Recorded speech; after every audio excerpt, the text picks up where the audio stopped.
আগে, তারপরে ও বুঝে যাবে আমি কি জিনিস। ঠিক আছে, ওপেন চ্যালেঞ্জ, পুলিশকে থ্রেট দিচ্ছি তো ওপেন ছাড়। চিটিংবাজি কারবার শুরু করেছে নাকি? হ্যাঁ, যখন তখন যাবে, যার তার নামে এফআইআর করবে। আর চুজরা থানা এত বড় মস্তান হয়ে গেছে নাকি চুজরা থানা? হ্যাঁ,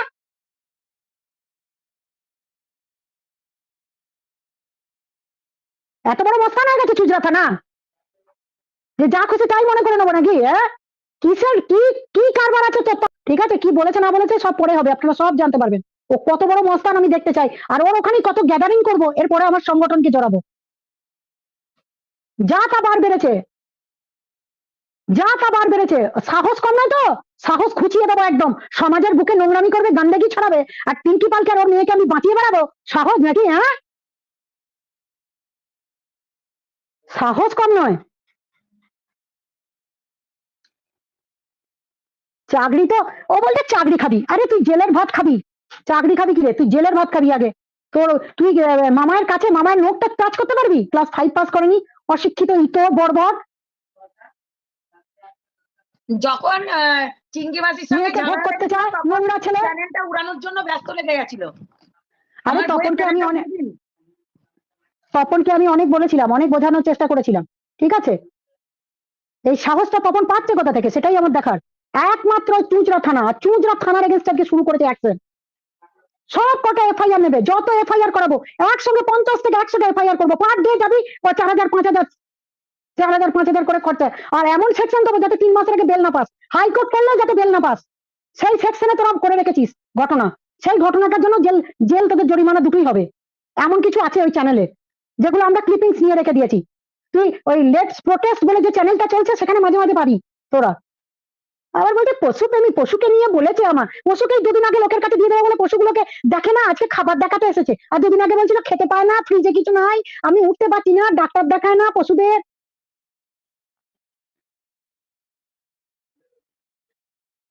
কি কারণ আছে তপন পাল কেন মেয়েকে সংসার করতে দিতে চায় না, এবং তার শাশুড়িকে ব্রেন ওয়াশ করে রিমি তো এই 2 মাস থেকে কই কোনো অত্যাচার হলো না। যেই প্রীতম 2 দিন ঝামেলা করলো, যেই তোমার বউ কন্ট্রোভার্সি করলো, যেই ইয়ে শুরু হয়ে গেল আমাদের কি নাম যেন মিকি মাউসকে নিয়ে, তারপরেই যখন অশান্তি বাড়তে লাগলো প্রীতম চলে গেল, তারপরেও আমরা সাথে দিলাম, তারপরেও কেস করলাম, প্রীতম আবার বাড়ি চলে এলো, সবই মানলো। প্রীতম চাইছে সংসারটা করতে, সবই চাইছে, এখন কেন তপন পাল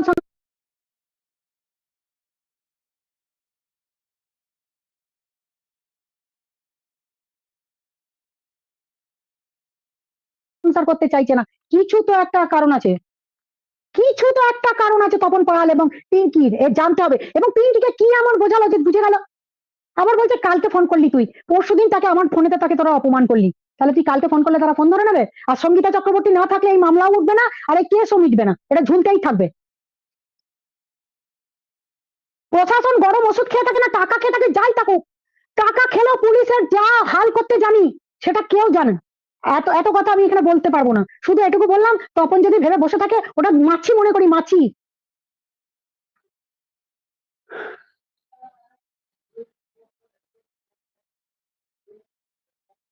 না, দিশানির নামে আর কেউ কিছু বলো না প্লিজ, তোমাদের কাছে আমার একটাই রিকোয়েস্ট, দিশানির কাছে কেউ, দিশানির নামে আর কেউ কিছু বলো না please.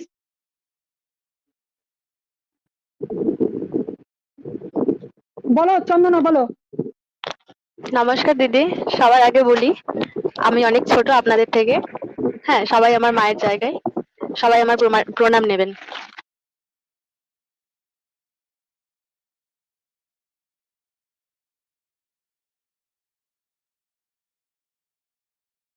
Guys, life is a race. First वही आते हैं जो टाइम पे डिलीवरी करते हैं, like this. Go sir, actually I am not finished. Flipkart का प्रॉमिस है।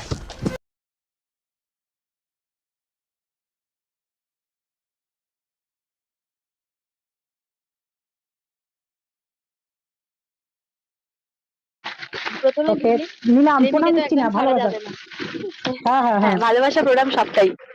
প্রথমে আচ্ছা বলি, সবাই যখন শাস্তি পাচ্ছে এতে দুজনেরও পাওয়া উচিত, এটা ঠিক আমার আছে, প্রথম তাহলে কথা। যেদিন আমরা ডাকবো চুঁচড়াতে আসতে হবে। অবশ্যই অবশ্যই যাব, অবশ্যই যাব, কারণ শাস্তি কেউ একা পেতে পারে না, শাস্তিটা সবার জন্য হোক। আর এই মা আর মেয়ে যেভাবে নোংরামি ছড়াচ্ছে তার সাথে বাবা জড়িত, বাবা তো মেন পয়েন্ট। হ্যাঁ, তো রিমিকে আমি কোনো মতেই ছাড়তে চাইছি না, যেটা দিদি একটু আগে বললেন, সঙ্গীতা দি ভাই যে বললেন যে রিমিকে ছাড় দিচ্ছি, কেন রিমিকে ছাড় দেওয়া হবে? একদমই নয়, ও তো মেন খেলোয়াড়। আচ্ছা ঠিক আছে, তাই হবে। রিমিকে দেখো, রিমির না একটা প্রবলেম আছে, সেটা হচ্ছে সাইকোলজিক্যাল ডিসঅর্ডার আছে। এইটাই হচ্ছে মেন কথা দিদি ভাই, এটাই হচ্ছে মেন কথা। এই যে প্রবলেমটা বলেই সবাই ওকে সাহসটা আরো বাড়িয়ে দিচ্ছি। মেন প্রবলেম কিন্তু ওর নয়। সবাই যে ওর পাশে দাঁড়িয়ে আছি আমরা, ভাবছে যে সবাই আমার পাশে আছে, এটাই ওর মেন সাহস। ঠিক আছে, প্রবলেম ওর নয়। হুম। ও ভিতরে ঠিক খেলাটা খেলে যাচ্ছে, কিন্তু সাহসটাও এখানেই পাচ্ছে, যেহেতু ও ভেবে নিচ্ছে, ওর মা মেয়ে দুজনেই ভাবছে যে সবাই তো আমার পাশে রয়েছে।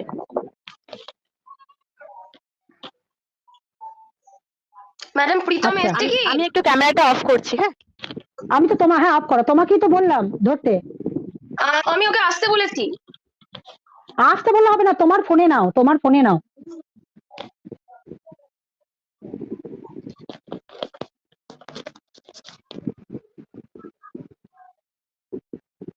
আচ্ছা, যদি ধরো এই তোমরা চাইছো যে রিমি প্রীতমের ডিভোর্স হয়ে যাক, রিমির তো একটা জীবন আছে।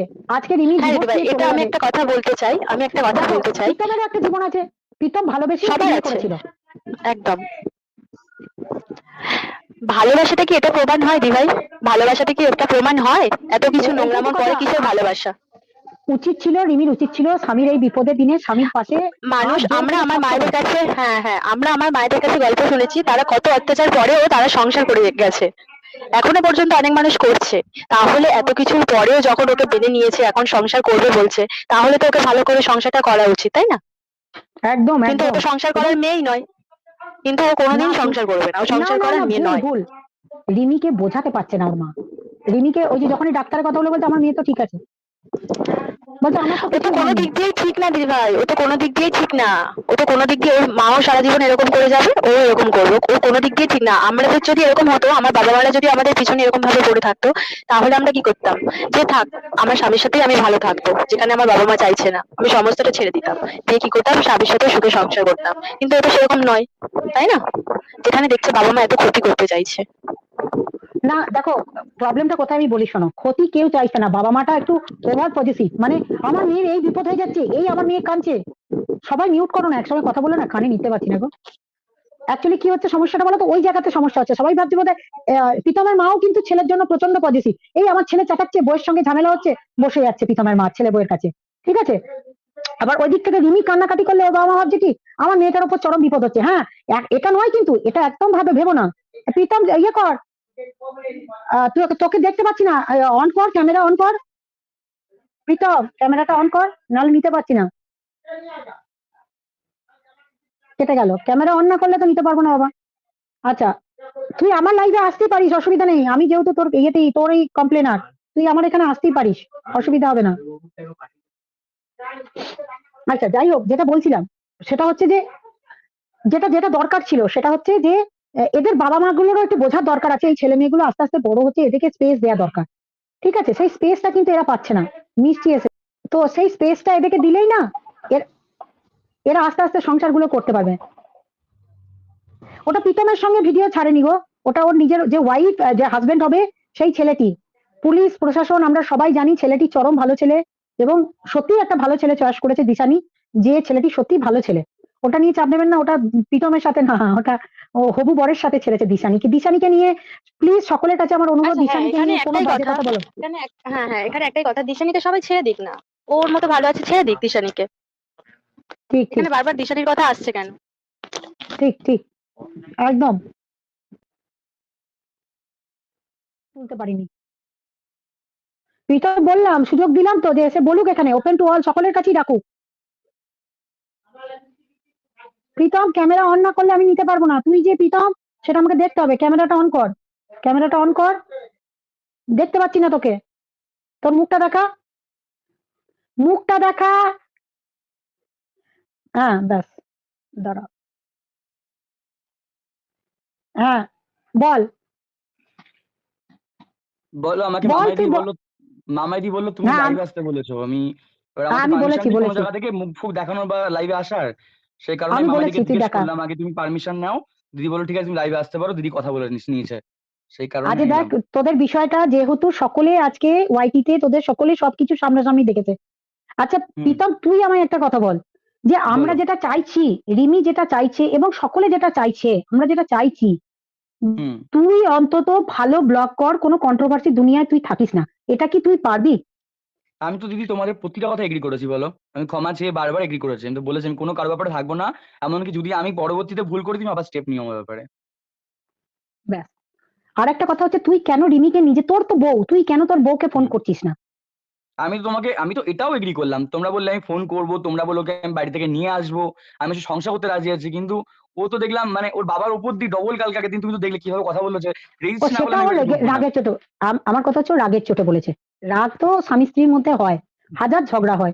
তুই কেন তোর বউকে, তুই তোর বউকে তো বোঝাবি তুই, তোর বউকে চালাবি তুই। সে তার বাবার বাড়িতে গেছে, দুটো দিন আমার ভালো আছে বলে দিদি বাবার বিশ্বাস কথা করো, শুনে বলছে। আমিও চাই আমি চালাতে, আমার কথা চলতে, বাট ও আমার কথা চলে না, ওকে কন্ট্রোল করার ক্ষমতা কারণ নেই, আমারও নেই, ওর মা বাবারও নেই, ও যেটা মনে হয় সেটাই করবে। কারণ এখানে তুমি যখন বলেছিলে বা ওই কাউন্সিলর দিদি যখন বলেছিল দুদিনের জন্য ঘুরে আসার জন্য, ওকে আমি বারবার বলেছিলাম দুদিনের জন্য ঘুরে আসো, কিন্তু তোমার অমতে তুমি না থাকা সত্ত্বে ওর মা মাসি পিসি আমার কাছে ভিডিও ফুটেজ আছে, এখান থেকে যখন ওকে নিয়ে যায় আমাদের পাড়ার লোকের সামনে, আমি তো ভিডিও দিতে পারছি না, পাবলিককে বলতে পারছি না যে কি ঘটনা ঘটেছে সেদিনকে, পাড়ার লোকের সামনে আমাদের পাড়ার লোককে অপমান করে, আমার পাশের বাড়ির লোককে অপমান করে, চিল্লামিলি করতে করতে ওর মা আমাদের দুর্গা মণ্ডপের সামনে, মানে তুমি তো থাকলে এটা হতো না, আসলে তুমি থাকলে এটা কখনই হতো না, যেভাবে নোংরা সেটাই তো বিহেভ করে আমি তো বললাম যে অ্যাকচুয়ালি কারণ তখন তুমি ঘটনাটা কি হচ্ছিল বলতো? আগেবার এসছো ওকে ভালোবেসে দিয়ে গেছো, আমরা রাখতে চাইনি সে সময়টায়, কিন্তু বাট এরকম ঝামেলা শুনতে হয়নি, বাট এবার যখন ওর মা মাসি পিসিরা এসেছিল, আসার পরে নোংরা ভাবে রাস্তায় চিল্লামিলি করতে করতে গেছে আমাদেরকে অপমান করে সারা পাড়ার লোকের সামনে, তখন রিমি চুপ করেছিল, তখন আমার মাসি বড় মাসি এসেছিল ওই মুহূর্তে, আমার বড় মাসির আমার সাথে কোনো কথা নেই, কারণ মাসিরা উল্টো পাল্টা খারাপ কথা বলেছিল সেই কারণে, তো মাসি আর বৌদি এসেছিল সেই গাড়ির সামনেটা মণ্ডপের সামনে, তো মাসির সাথে কথা বলে এমনকি সেই মধ্যেও চিলে চিলে বলে যাচ্ছে আপনার একটাই ছেলে জন্ম দিয়েছেন আর কোথাও ছেলে নেই, বলে নোংরা নোংরা ভাষায় কিস্তি কামারি মারে, এমন নোংরা নোংরা কথা বলে, এমনকি ওর মা এখান থেকে যাওয়ার পর আমাকে হোয়াটসঅ্যাপে মেসেজের মধ্যে এমন বাজে কথা বলে, রিমির মা, ওকে মামনি বলে রাখতাম রিমির মাকে, এমন মানে 10 লাখ টাকা চায়, এমনকি বাজে বাজে কথা আমাকে, আমি রিপ্লাই করার পর আমাকে বাজে বাজে কথা বলে, সেই কারণে পর থেকে আমি ওর মায়ের ফোন আর ধরি না, আমি কিন্তু ওর মাকে ভালোবাসতাম, যেহেতু কালকে আমাকে ওর মা ফোন করেছিল ব্লগ লিস্টের কাছে ফোন ঢুকেছে, আমি কল ব্যাক করিনি সেই কারণে, কারণ একটা মানুষের কাছে বারবার অপমান নিতে নিতে আমি আর নেই সেই জায়গাটায়, কিন্তু যতবার আমি ভুল করেছি বললে তোমরা যতবার কল করেছো ততবার ফোন রিসিভ করেছি, আমি জানি আমার ভুলটা হয়েছে। দেখো দেখ প্রীতম, আমি তোকে একটা কথা বলি, ভাই তোকে অনেকে হয়তো ভাববে যে হয়তো আমাদের ক্ষেত্রে তোকে হয়তো অনেকে ভাববে যে আমাদের হয়তো কোনো ইন্টেনশন আছে। তুই বল আজ পর্যন্ত কোনো ইন্টেনশনালি তোদের বাড়ি থেকে কোনো কিছু ডিমান্ড, ওই যে বা কোনো কিছু তোদের না কাছ না থেকে না চাওয়া বা তোর কাছে চেয়েছি? না শুধু না না চেয়েছি একদমই তোরা না, একদমই না। সংসারটা কর, সংসারটা কর। আর সংসার করতে গেলে সবাইকে অনেক কিছু জীবনে স্যাক্রিফাইস করতে হয়। আমি মানছি তোদের সংসারটা যেহেতু অনেক ছোট বয়সে শুরু হয়েছে, তোরা জীবনগুলো অনেক ছোট বয়সে শুরু হয়েছে। আজকে তুই বল, তোর সঞ্জয় হারদা তোর যে তোকে সাপোর্ট করে, সে তো তার পরিবারের দেখ একটা চ্যানেল ঠিক রেখেছে, সেখানে কিন্তু কোনো কন্ট্রোভার্সি করে না। সে কিন্তু তার বউকে নিয়ে দারুণ কন্ট্রোভার্সি করে না, কিন্তু একটা দারুণ ব্লগ করে, ব্লগিং চ্যানেল আছে, দেখেছিস তো সেখানে? সে কিন্তু তার বাড়ি দেখাচ্ছে, ঘর দেখাচ্ছে, তার বাচ্চাকে দেখাচ্ছে, বউকে দেখাচ্ছে, তার বউও কিন্তু সংসার করে কত সুন্দরভাবে। হয়তো স্বামী স্ত্রীর হাজার ঝগড়া হয়, সেটা কি সে সেই